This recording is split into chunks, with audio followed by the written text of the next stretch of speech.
Welcome to the Disney Parks Podcast with your hosts, Tony Caselnova from DisneyByTheNumbers.com and Parkhopper John from WDWParkhoppers.com.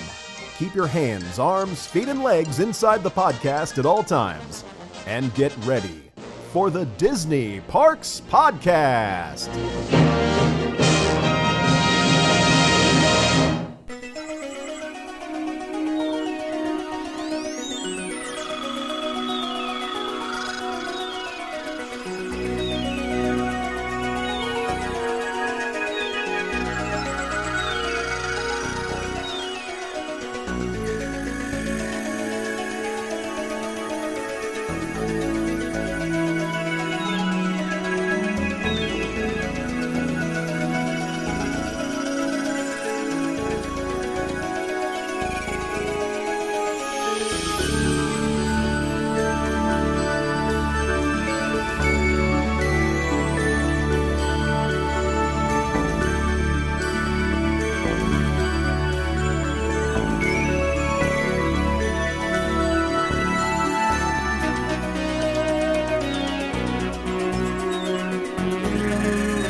Welcome, everybody, to the Disney Parks Podcast. My name is Parkhopper John, and I come to you from WDWParkhoppers.com.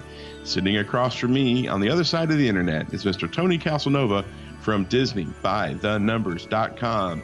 How are you doing, my friend? Hot diggity dog. Hot diggity dog. Well, that's how the Mickey Mouse Club song. Hot dog, hot diggity dog. Oh, yeah. That's one. Yeah. Probably don't watch it. I still I watch it when I have a chance.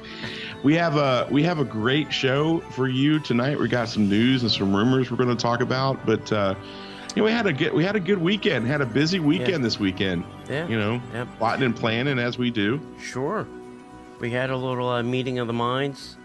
Mm-hmm. Changed some things up. We're gonna make this better. We're gonna plus it up, as Uncle Walt would say to us. That's right. How are you going to plus that up, kids? Well, we're going to come up with some ways, and we're going to plus it up for you. Hey, I have to say first, before we get into this show, I want to pimp out Friday's show and say if you're going to listen to a show this week, go listen to Friday's show. We have a great show. We interviewed the co-directors of the Floyd Norman in Animated Life movie. And there's a lot of interesting things in there I think you all will enjoy if you're an old school animator. Yeah. So. Yeah. If you're really into the old time animation stuff, that was a great show. And, you just get a sense of how amazing Floyd Norman is. If you've seen the documentary, you already know, but just listening to these guys talk about this guy is just really amazing. So it is. If you're going to start, jump in. That's a great show to kick off on. Yeah. And I love the term that somebody came up with, that Floydering. Floydering. I love that. Floydering with Floyd. Floydering. It's kind of hard to do that with Tony. Tonying with Tony. Tonying. Toitering. Toitering. Yeah. It's a combination of Floyd and loitering. So it would be Tony Turing. You've already got the Terratoni Lounge. I do. Yeah, so we'd have to come up with something different. I think you've already got the one. Yeah. Which I bet Disney still hasn't found all those teas. Yeah, they did. They did. Oh, that's sad. Yeah, one of the cocktail waitresses said to me once, actually it was our good friend, I'm not going to say her name, she said that one of the managers was like, what the hell are all these teas doing on these menus? And she kind of had to turn her back and kind of walk away because she knew where they came from. Yeah. It was funny. It was weeks later, too. Yeah. It took them a long time to figure that out. That's funny. Yeah. Not that we did anything. We didn't do anything, but we know of some people who might have put ends on the Territory Lounge to become the Terratoni Lounge. Right. Yeah, just saying. Hey, want to let you know about our meetup that we're having on September 2nd. We are pushing it because we're trying to make sure that everybody has a chance to purchase tickets, because we don't want to have anybody miss out on this great event. It's going to be the Disney by the Numbers and Disney Parks Podcast joint party. I can get Parkhoppers as a part of that too. Yeah, but sure. For September 2nd, that's a Saturday, we're going to have a meetup basically at the Bay Lake Tower Grand Villa. If this is your opportunity to see inside, to hang out, to spend time chilling out in a grand villa like a boss. And the only reason that we're charging for, just being upfront and honest with you, is because we're buying snacks and drinks. We want to make sure that we have enough for everybody. So follow the link in the show notes. Go over to the Bay Lake Tower Grand Villa event. Get your tickets. They're not that expensive. No. And make your plans now. September 2nd, 2017, the Disney by the Numbers, Disney Parks Podcast, WW Parkhoppers, and everybody else meetup. Can't wait. It's going to be a fun time. This is my favorite event that we do all year. Yep. It'll be fun. Next up, don't forget that your Amazon Echo or your Amazon Dot has integration. All you have to do is say, hey, device, play the Disney Parks Podcast, and you can hear the podcast at home. And since a lot of you listen to the podcast at home, this is a great way to do that if you have one. So, right. Absolutely. Give it a try. Yep. I do. Yeah. We also want to let you know about our the Disney by the Numbers T-shirt club. I wear those shirts almost exclusively, and I go nowhere and not get tons of compliments on how great the shirts look. So I can't recommend these enough, and they're very inexpensive. This is not like a Loot Crate or a Bark Box. You get an email. You choose the shirts to purchase at a really economical rate, like $13 rate for the shirts. And if you don't like the shirt, don't do anything, and it will not be sent to you. So you purchase the shirts that you want, and that's what you do. You don't have to worry about shirts showing up that you don't want. So you go to Disney. There's two ways to go. You can go to DisneyByTheNumbers.com and click on the link for T-shirt Club, or you can go to the Disney Parks Podcast website and click on the link there. That way you can sign up and you won't miss out on any amazing shirts from the Disney by the Numbers T-shirt club. Yeah, I wore the Trader Sam shirt on Saturday and 2 Trader Sam's, and obviously it got a lot of attention, so that's always a good thing. Yeah, she was like, oh, well, the Trader Sam shirt is a Trader Sam sign, a couple of the tiki drinks, and then Stitch is the character. Yeah. And she's like, we don't serve a coconut drink. And I'm sitting here thinking, you're missing out on the point. Yeah. Stitch is at Trader Sam's. You're missing the point. Right. Oh, well. Yeah, that went over her head. That's okay. Next up, John and I both have books. John has the Disney Bucket List with great things to do in the park that you can check off that you've done them. Everything. Do you have like Victoria and Albert's in there? Like dine at Victoria and Albert's? I believe that we do. We have some things like that. We also have really simple things like meet, some of the Street Mister people from Main Street USA. Right. And then I think the biggie that we have in there is spend the night in the castle. Oh, nice. Yeah, which can be done. But yeah. Good luck. If you do that, call us. We'll come. I'll bring my PJs and some stuff. Oh, my Disney trivia. There you go. My Disney onesie PJs.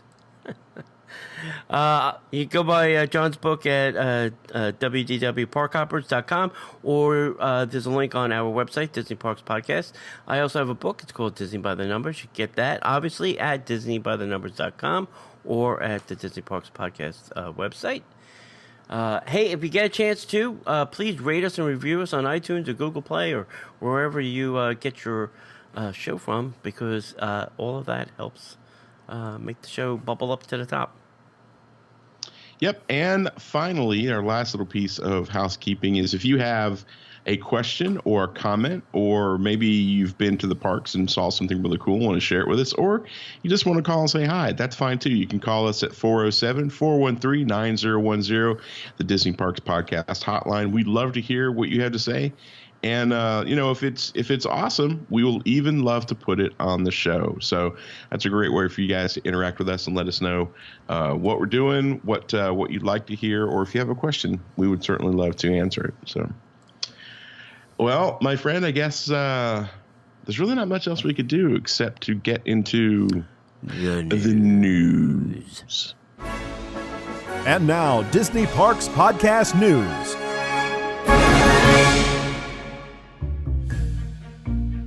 Have you ever come to Orlando and you're the person that has to make all the dining plans, all the fast passes, get all the tickets? Well, we have a service that can help you do this.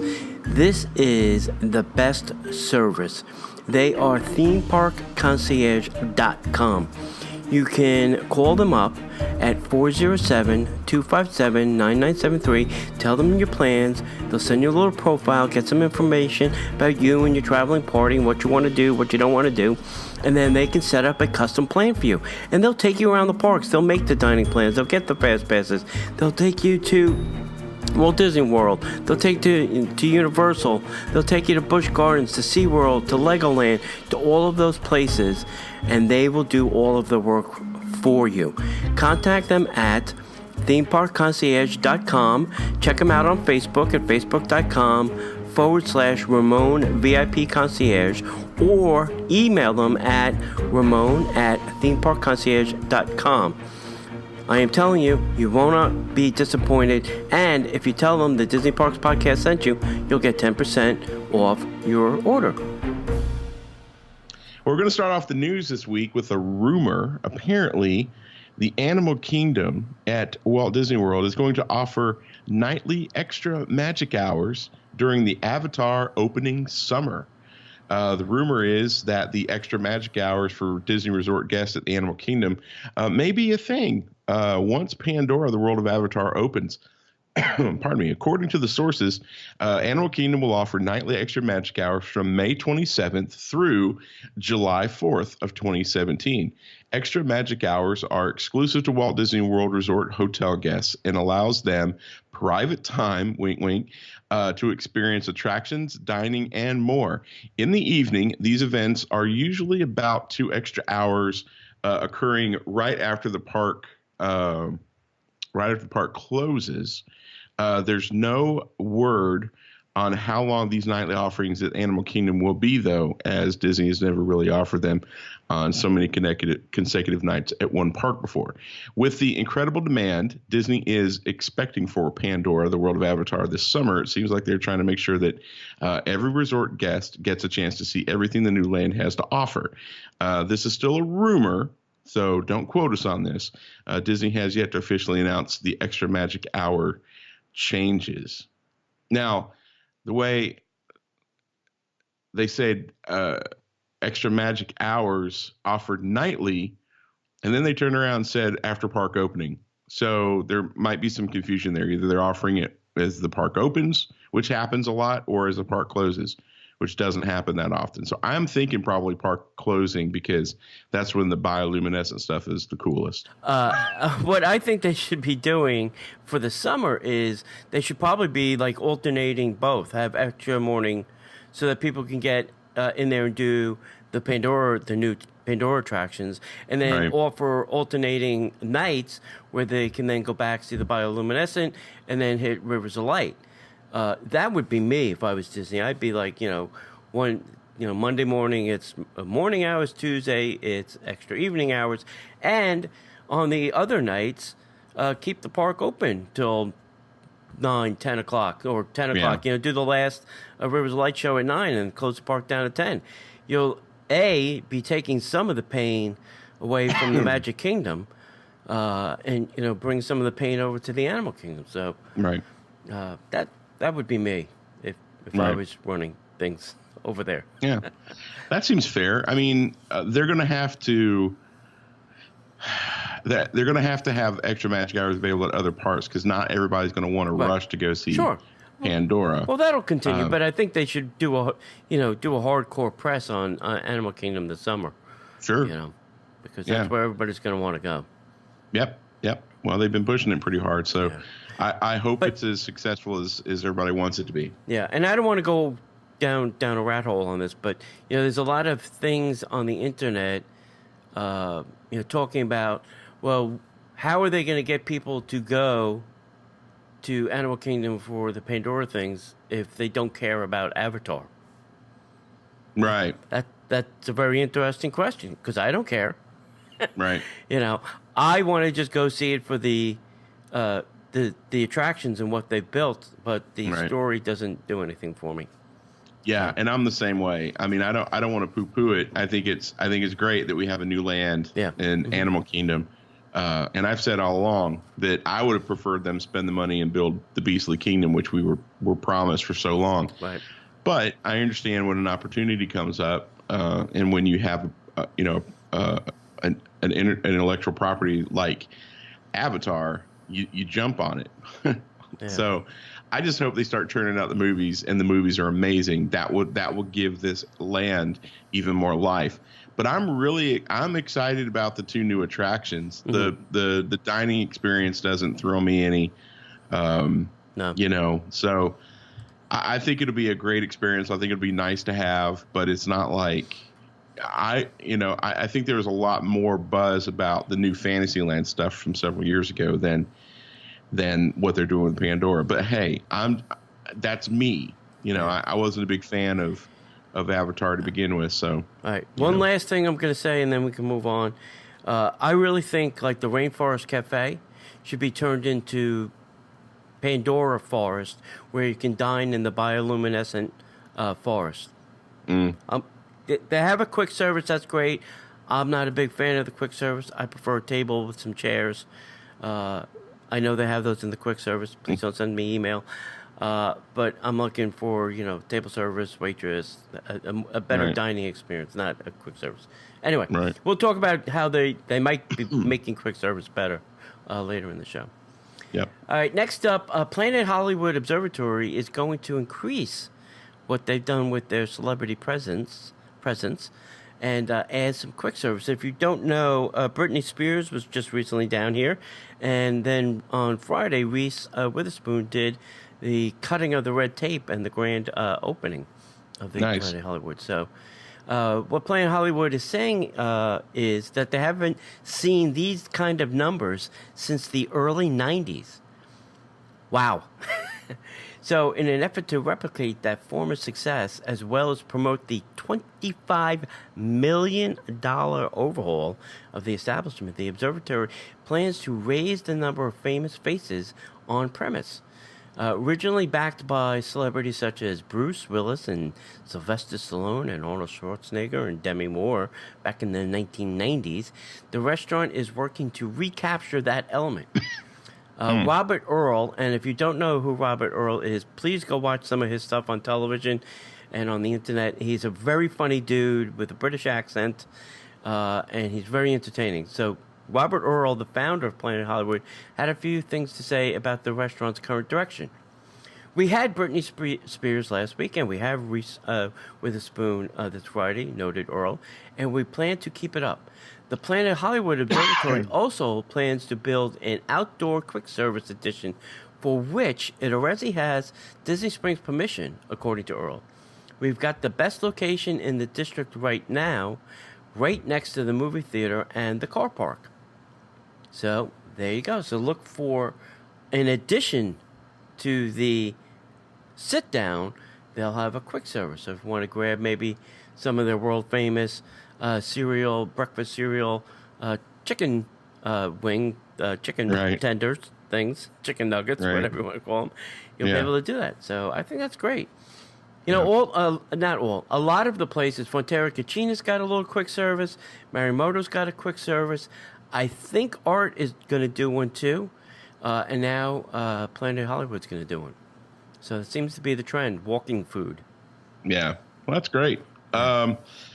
It's interesting when they say things like, we haven't seen sales numbers like this since the early 90s. And it's funny because Sid and I have this conversation a lot about movies. Like right now, Beauty and the Beast is just crushing it at the box office. Mm. And it's like, yeah, tickets are 3 times what they used to be back in the 70s or twice what they used to be back in the 90s. The cost of a milkshake back in the 90s probably wasn't anything like it is now. So, I mean, are they adjusting those numbers for inflation and the price hike that the food is, or is it just everybody wants to go to Planet Hollywood Observatory? I think they're talking about sales volume probably more than sales dollar. Yeah, I hope it's volume because I mean, you have to look at the building. It looks terrible before they gave it a makeover. And if they took the gray tarps down, it would still look terrible. The inside wouldn't look terrible, but the outside would look horrible. So, you dumped a lot of money into it, but you haven't done anything since the 1990s to the building. Yeah, it was much needed. It was much needed, and it was kind of an eyesore. It looked like it was from the 90s, and it really stuck out.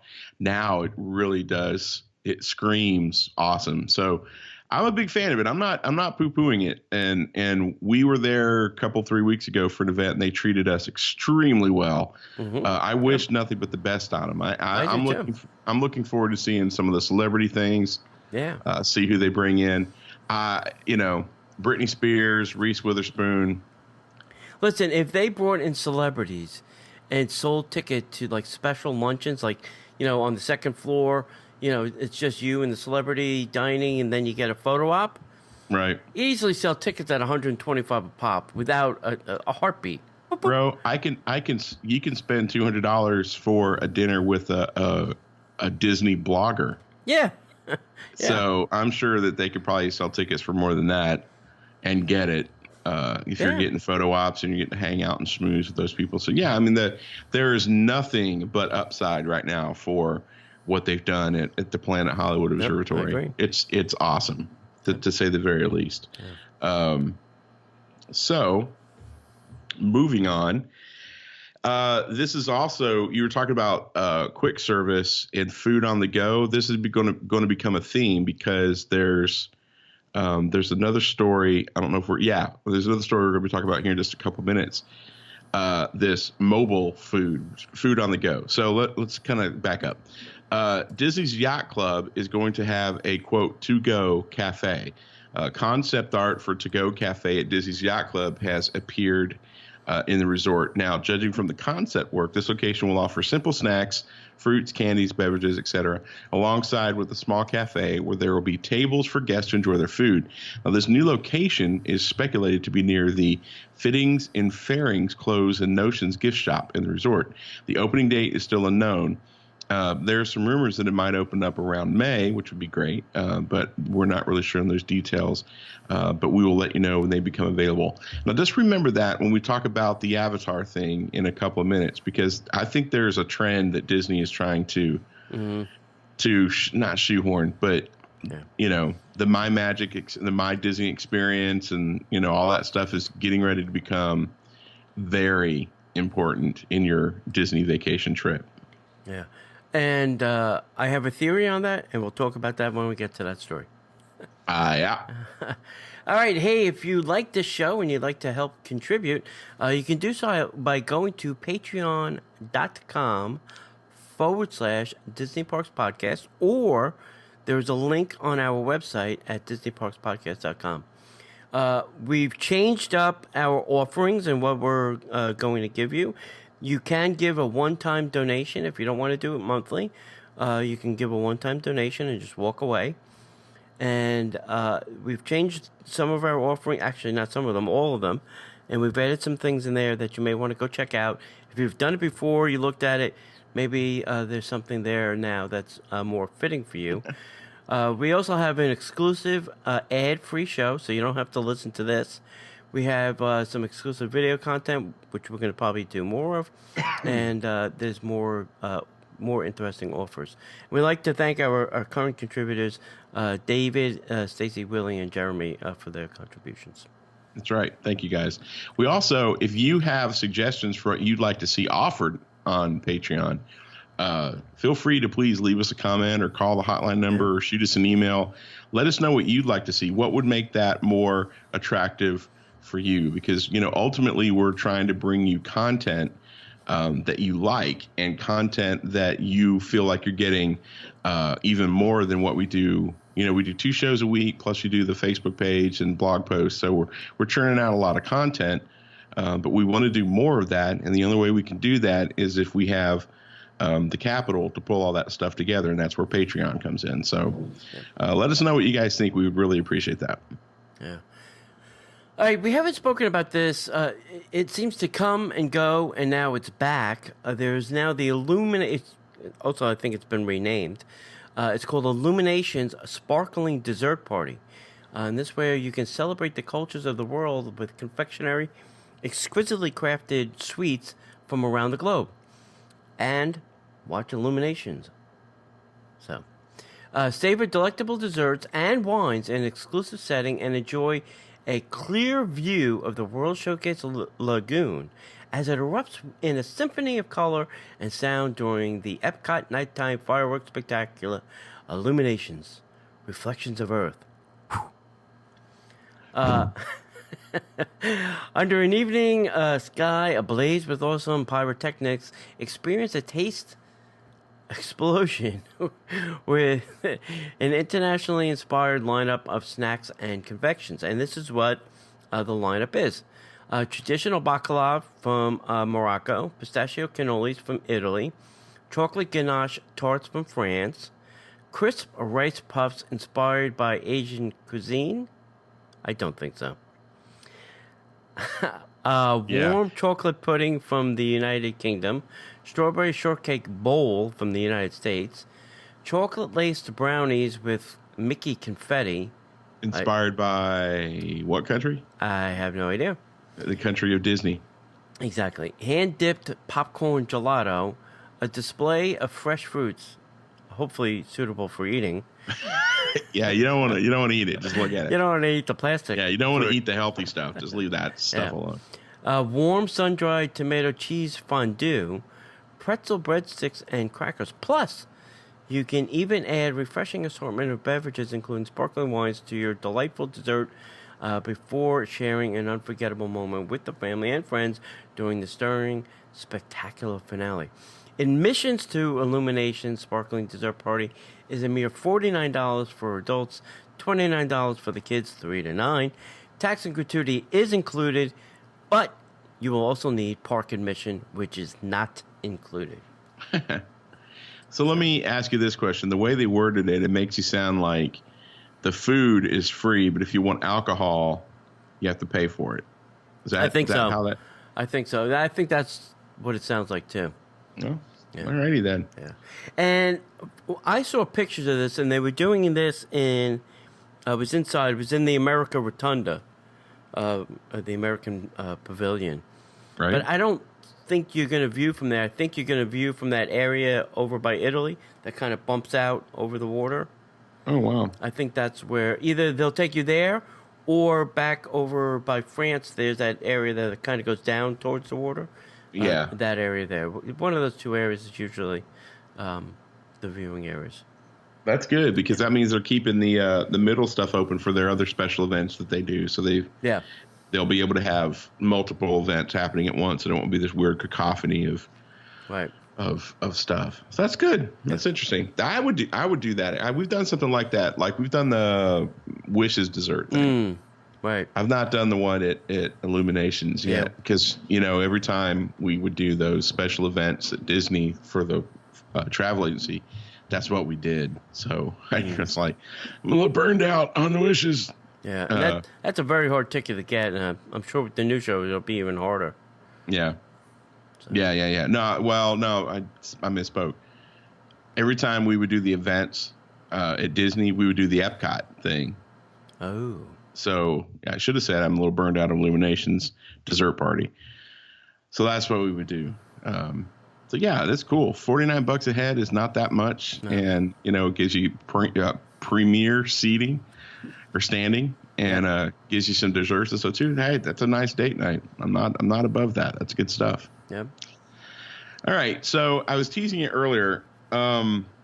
There's a lot going on in these 3 paragraphs. So Walt Disney World is going to debut mobile order service in Avatar Land. Oh, they wrote Avatar Land, enabling restaurant guests to skip lines and order on the go.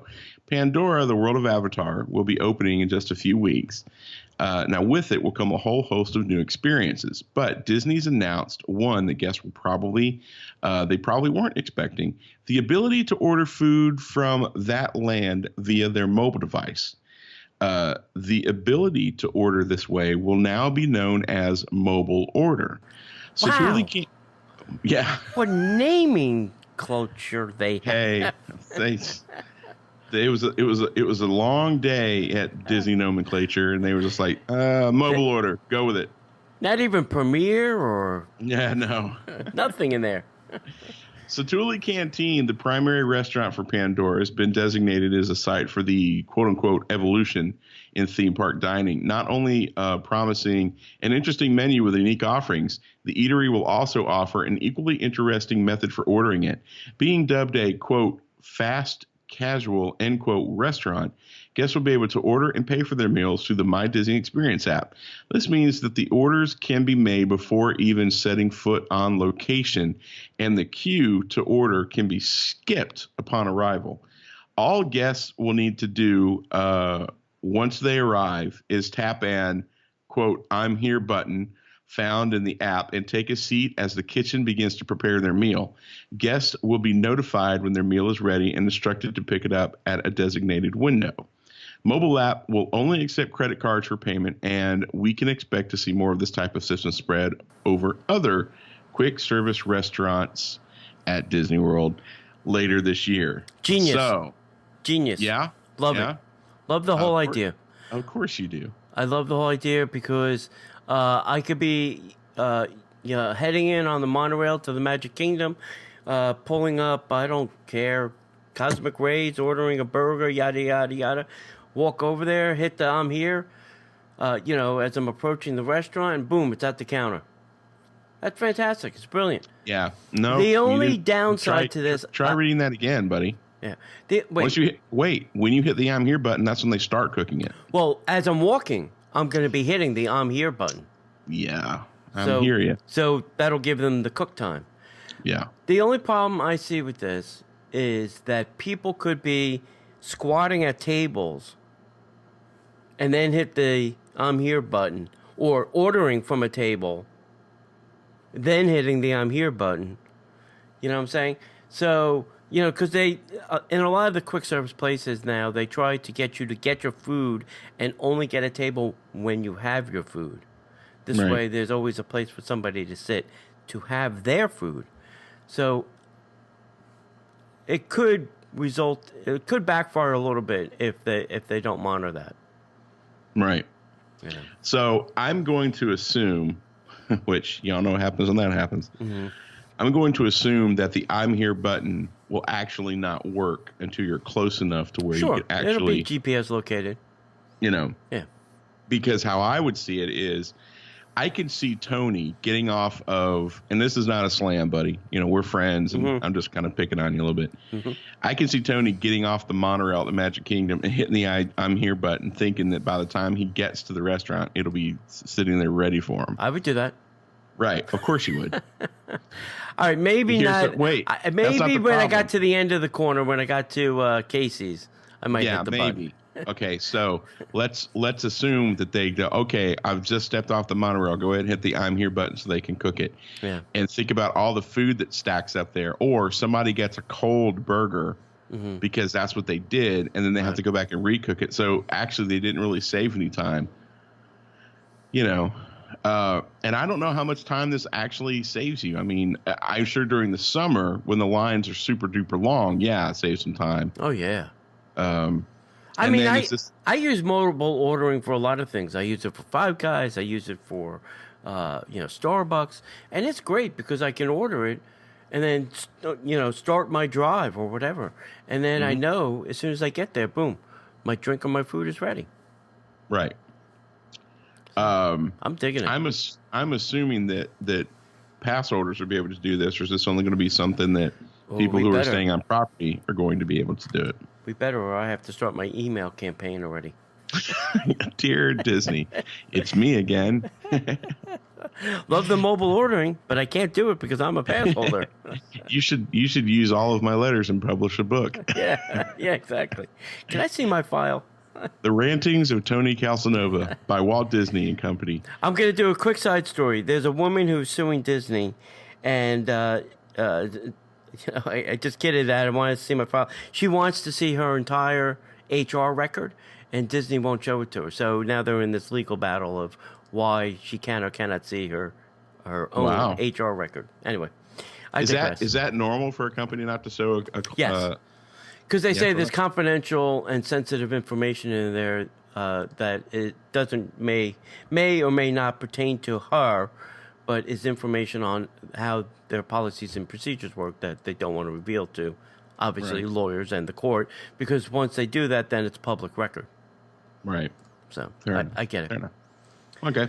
All right, let's get back on track. Last week, we had a trivia contest, and the question was, what kind of hat does the genie wear at the end of the movie during the group hug? And the correct answer was... Sorting hat from Wizarding World of Harry Potter. Close. That's what you said last week. It's a goofy hat. Everybody knows. It's a goofy hat.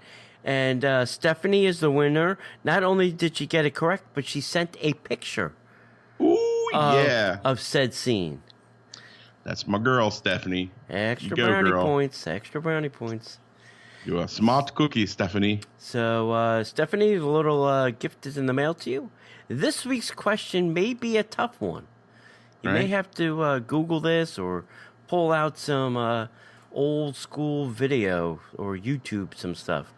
But what musical toy made by Mattel was inspired by the musical instrument played by Jimmy Dodd on the Mickey Mouse Club?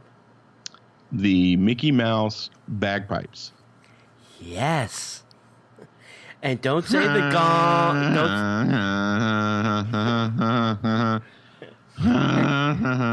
And don't say the gong. Gonged by Donald. That's not the correct answer. We've had that question already. God, could you imagine a bunch of little kids running around Mickey Mouse bagpipes? Oh God, that'd be great.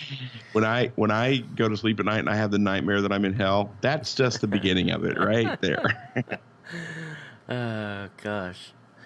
All right. If you're send us the answer to that, obviously, to DisneyParksPodcast@gmail.com, or you can phone it in at 407-413-9010. Either way, it's acceptable. Sweet. All right, moving on to some DVC news. The 2017 Condo Meeting Association has been dated. 2017 annual meeting will be held Thursday, December 7th. They always do this when I'm heading towards New Jersey. I don't know. Maybe they don't want me there. You're the prolific leather writer. Yeah. You think they want you there? No, they don't. Yeah. Time and location have not yet been determined, but in recent years, the meeting has alternated between the Convention Center at Disney's Contemporary Resort and Disney's Coronado Springs Resort. But with the upcoming construction, not upcoming, it's happened. Fences are up and things are being ripped apart at Coronado Springs. Probably it will be a safe bet to assume that it's going to be at the Contemporary. The Condo Association meeting is the annual gathering in which the Disney Vacation Club Board of Directors meets to ratify certain program changes and approve the resort's budget for the coming year.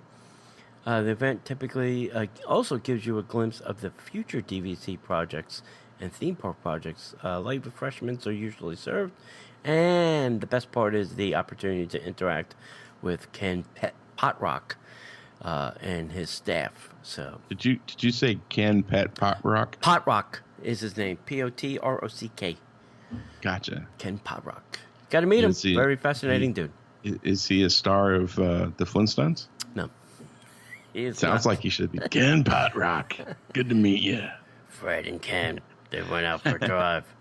Get a Brontosaurus burger. Went to go play pool. Went to go bowl. League night. Yeah. Hey, Fred. All right. All right, let's end with some headline news, and we can quickly chat about some of these. First is, if you have been here lately, or if you're coming here, I will tell you that Disney has almost ripped up every single major highway or roadway leading in and out of Walt Disney World. Yay. Every road I drive on has construction on it. I don't know about you, John. Yeah, pretty much. Yeah. So there is a new on-ramp from Osceola Parkway now to World Drive, which just recently opened. So that's good news. Yeah, totally. This was pretty exciting. Disneyland has Dole Whip cotton candy. What? I'll repeat that. Oh, my God. Dole Whip cotton candy. I'm booking my flight even as we speak. I can't believe it. Please bring that to Walt Disney World. Yes. If any of my West Coast friends would like to throw some in a box for me, I will pay for shipping. With our friggin' luck, it'll be turkey leg cotton candy. No. I will pay for shipping if anybody wants to ship me Disneyland Dole Whip cotton candy. I don't care. Bring it. I need it. Next up, Disney put out a little sneak peek at the Star Wars land at Walkers. There's going to be 2 huge life-size, and I'm going to say life-size, AT-ATs that are going to be at the Star Wars lands. Now, I think these were the Disneyland versions because our land is, I don't think, quite as advanced as theirs yet in construction phase. No, but we already have an AT-AT. We have a life-size AT-AT. Yeah, right, going into Star Tours. We do, but I have a feeling from this little video that they produced that these are going to move and possibly interact with the guests. That's quite interesting. Because these were kind of... So I have a feeling it might be more interesting than we think. Dadgummit. Yep. Okay, the celebration at the top, which is the little dessert thing that happens at the California Grill, to the little dessert party, and then you can see the fireworks from up there, has now been extended till September 24th. So apparently demand is high. Yes, it is. Yep. And that's a great event, too. I can't remember exactly how much it was, but... Yeah, it's not that bad. Yeah, I liked it. I didn't go. I liked what they were offering, and we haven't done it yet, so we might be able to sneak this in before it gets out of... They stopped doing it in September. Yeah. The Tangled Photo Pass opportunity that's at the Magic Kingdom where you hold the little lantern has been extended beyond March 15th. They haven't given an end date, but they just said it is extended. So if you wanted to do that and you're coming down soon, go take the opportunity to do that because who knows? Right. When that'll go away. Yep. I've seen now numerous videos. Josh Gad, surprise guest at Be Our Guest restaurant, did a little song, Be Our Guest. Quite entertaining, I thought. Some videos were better than others. He's been everywhere. Yeah. They did the rounds on all the late night talk shows, and then he shows up at stinking Walt Disney World. Yeah. Apparently, this guy could just walk in and go, hey, I need a microphone and play this song for me. Yeah. And I'm going to go wow the audience. Have a nice day. Right. It was nice. He interacted with the kids and the families and things like that. It was good. It was, and I'm sure there was more that we probably missed that nobody caught on video, but very entertaining. I also heard that there was here in Walt Disney World, we're getting some new maps. There's going to be some slight changes to what the map looks like. Nice. I don't think they're going to put them upside down again. I think they're going to print them the correct way. Thank you, Disney. If that happens, I will take that as a personal victory because that has been the biggest pain in the butt because you have to turn the map upside down. Yeah. Oh my gosh, what a pain that was. Yeah. I mean, not that I need the map, but if I have to use a map, and it's usually in the Animal Kingdom, I use the My Experience app and then have it guide me there. That seems to work pretty good. So I like that. I thought, lastly, John, do you want to do a little review of Beauty and the Beast without giving away any spoilers? And ruining it for everybody? You're kidding me, right? No. What spoilers are there? We've all seen the animated movie. It's the same. Okay, well, there's John's review. It's all the same. No, that's not true. That part's not true. It's the spoilers mean that there's some additions to the story that make it even better story. but it's the same storyline. Sure. You know, they kept pretty close to the original story. They didn't do. There were some scenes that were like you literally could put the animated movie up against it. Sure, and maybe somebody should. Yeah, it was. I thought it was great. I thought that I've been trying to do a video of this thing. I just have a real hard time putting it into words. I loved the movie. I thought the music was amazing. I thought the animated the CGI characters were incredible. I thought the Be Our Guest scene was worth the price of admission. I think that the supporting cast was stronger than the two leads, although I think that the Beast actor Dan Stevens did a phenomenal job of having to act through all that, facial stuff. And Emma Watson, I love her. She was good as Belle. She can't sing as strong as, was it Paige O'Hare? Mm-hmm. Yes. She can't sing anywhere near as strong as Paige O'Hare, but she did a fine job. It's really hard when you've got an iconic actress like her because she's just Hermione. Right. You know, I grew up with her. She's Hermione Granger. That's just the way that works. But hands down, just a phenomenal movie. I want to go see it again and again. I really do want to see it again. I'll buy it the day it comes out to own it. That's what I think. What do you think, Tony? Yeah, I think they did a good job. They kept to the story, like I said, pretty much the story. They had a couple, Hollywood liberties they took in a couple different places. I am going to call it a musical more than I am a movie, because this more falls in line with like Maleficent and Cinderella. There's a lot more singing than there is speaking, probably in the movie. But I like John said, I think the cast did a great job. It's chock filled with people's faces, or mainly people's voices. Right. If you're into like movie technology, it was interesting the way they did it. I'm assuming they did some face mapping for the Beast rather than torturing somebody in makeup, and it looks beautiful. Yeah.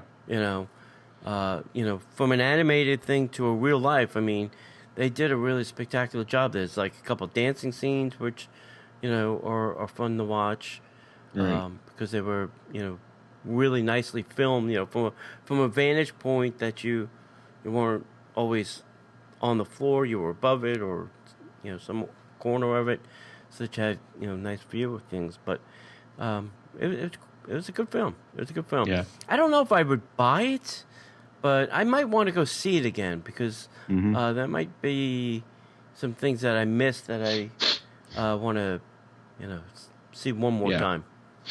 Yeah. And I wouldn't give too much credence to all the hullabaloo beforehand. Yes. Any of those moments kind of blew right by, and most kids wouldn't pick up on it. Mm-hmm. I don't think there was anything in there that you would have to have a hard explanation to a kid. Absolutely not. And I'm of that ilk. I am a Christian, so I would be the first person to say, maybe not. But you're gonna see different things, and this was handled very, very well. There's a decision they wanted to make, and they made it, and it's Disney. So. Yeah. Big fan. I'll see it again. I'll spend money on it. I think it made $170 million this past weekend, and most of the theaters I went online to look at, they were all sold out. Yeah. So good luck getting a ticket because this weekend was very difficult. Hopefully it'll slow down a little bit in the following weekends, but my prediction is that this is going to be the runaway killer. This will have to be the movie that Star Wars has to beat in the fall. No. I think you don't think so? Guardians of the Galaxy is going to come out in May. That'll kill it. I don't know if Guardians got the oomph to kill Beauty and the Beast. All right, we'll put a little money on that. Yeah, sure. You're on Guardians. I'm gonna stick with Beauty and the Beast. All right. There you go. You heard it first, right here. All righty. All right, that's it, kids. That is another show in the can. Yep. If you'd like to leave us a comment or a message, give us a call at 407-413-9010. Tell us what you think Do you think Beauty and the Beast will kill Guardians of the Galaxy? Love to know what you're thinking.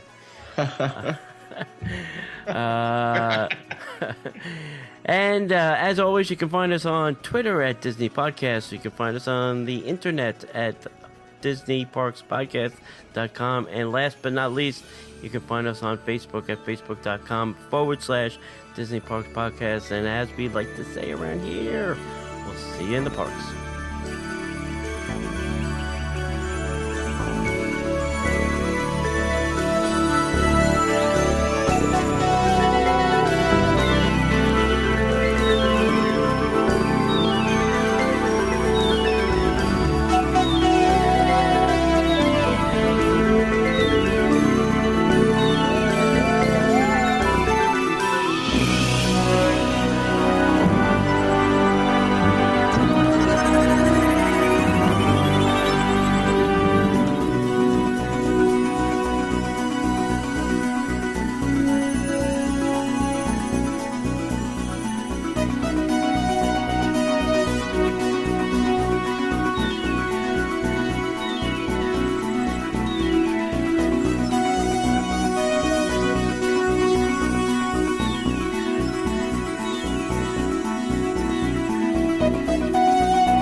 The Disney Parks Podcast is not affiliated with the Walt Disney Company.